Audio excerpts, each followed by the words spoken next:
গতকাল বাঁকুড়া জুনবেদিয়া বাইপাস এলাকায় মর্মান্তিক পথ দুর্ঘটনায় প্রাণ হারায় বাঁকুড়া দোলতলার এক তরুণ যুবক।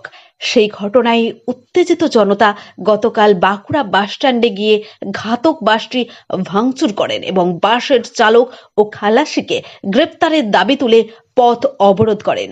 আজ জুনবেদিয়া বাইপাস দুর্ঘটনাস্থল পরিদর্শনে যায় বাঁকুড়া সদর থানার ভারপ্রাপ্ত অফিসার প্রসেনজিৎ চ্যাটার্জি। উপস্থিত ছিলেন বাঁকুড়া সদর ট্রাফিকের ওসি গৌতম সেন। ঘটনাস্থল পরিদর্শন করলেন তারা।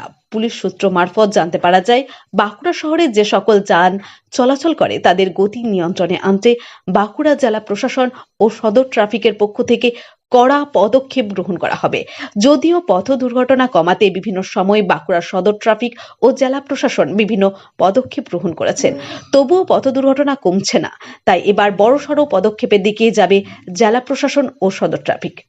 শহরবাসীর অভিযোগ, এই বিষয়টি শুধু পুলিশ প্রশাসন দেখলেই হবে না, এ বিষয়ে নজর দিতে হবে জেলা শাসক ও জেলা পরিবহন দপ্তরের আধিকারিককেও, তবেই কমতে পারে পথ দুর্ঘটনা।